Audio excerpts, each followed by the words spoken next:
رات کے آخری پہر شہر کی سڑکیں خاموش تھیں۔ اسٹریٹ لائٹس کی مدھم روشنی میں علی آہستہ آہستہ چل رہا تھا۔ ہاتھ میں ایک پرانی ڈائری تھی جسے وہ برسوں سے اپنے ساتھ لیے پھرتا تھا۔ اس ڈائری میں الفاظ کم اور یادیں زیادہ تھیں۔ علی بچپن سے ہی ہنس مکھ لڑکا تھا۔ محلے میں سب اسے پسند کرتے تھے۔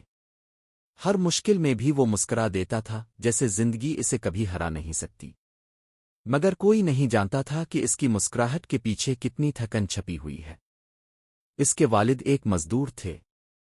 دن بھر محنت کرتے اور شام کو تھکے ہوئے گھر آتے۔ علی اکثر انہیں دیکھ کر سوچتا کہ ایک دن وہ اتنا کما لے گا کہ اس کے والد کو مزید محنت نہ کرنی پڑے۔ یہی خواب اس کی زندگی کا مقصد بن گیا۔ وقت گزرا، علی بڑا ہوا اور شہر آ گیا۔ تعلیم کے ساتھ ساتھ اس نے چھوٹی موٹی نوکریاں شروع کر دیں۔ دن کام میں گزرتا اور رات خوابوں میں۔ وہ ہر مہینے کچھ پیسے گھر بھیجتا اور فون پر ہمیشہ یہی کہتا، ابو بس تھوڑا سا اور صبر کریں، سب ٹھیک ہو جائے گا۔ مگر زندگی ہمیشہ انسان کے منصوبوں کے مطابق نہیں چلتی۔ ایک دن اچانک فون آیا کہ اس کے والد بیمار ہیں۔ علی فوراً گھر پہنچا، مگر اس بار اس نے اپنے مضبوط والد کو کمزور حالت میں دیکھا۔ وہ لمحہ علی کے لیے بہت مشکل تھا۔ پہلی بار اسے احساس ہوا کہ وقت کسی کا انتظار نہیں کرتا۔ چند مہینوں کے علاج کے بعد اس کے والد دنیا سے چلے گئے۔ گھر میں خاموشی چھا گئی۔ علی نے ماں کے سامنے خود کو مضبوط رکھا، مگر اندر سے وہ ٹوٹ چکا تھا۔ اسے لگتا تھا کہ وہ دیر کر گیا، کہ وہ اپنے والد کے لیے وہ سب نہیں کر سکا جو کرنا چاہتا تھا۔ وہ دوبارہ شہر لوٹ آیا، مگر اب سب کچھ بدل چکا تھا۔ کام وہی تھا، لوگ وہی تھے، مگر علی کی آنکھوں کی چمک ختم ہو گئی تھی۔ وہ ہنستا تو تھا مگر دل سے نہیں۔ ایک رات اس نے اپنی پرانی ڈائری کھولی۔ اس میں بچپن کے خواب لکھے تھے، ایک بڑا گھر، والد کی مسکراہٹ، ماں کا سکون۔ وہ دیر تک صفحات دیکھتا رہا۔ اسے لگا جیسے وہ اپنے ہی وعدوں سے دور ہو گیا ہے۔ اسی دوران اس کی ملاقات ایک بوڑھے شخص سے ہوئی جو پارک میں روز اکیلا بیٹھا رہتا تھا۔ ایک دن اس شخص نے پوچھ لیا، بیٹا تم اتنے اداس کیوں رہتے ہو؟ علی نے پہلی بار کسی اجنبی سے دل کی بات کی۔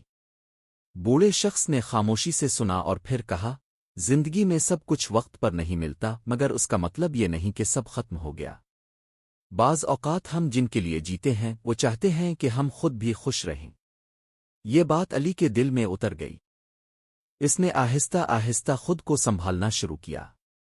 وہ اب صرف پیسے کمانے کے لیے نہیں بلکہ جینے کے لیے کام کرنے لگا۔ ماں کے ساتھ زیادہ وقت گزارنے لگا، پرانے دوستوں سے ملنے لگا۔ ایک دن اس نے فیصلہ کیا کہ وہ اپنے والد کے نام سے ایک چھوٹی سی ورکشاپ کھولے گا، جہاں غریب لڑکوں کو ہنر سکھایا جائے گا۔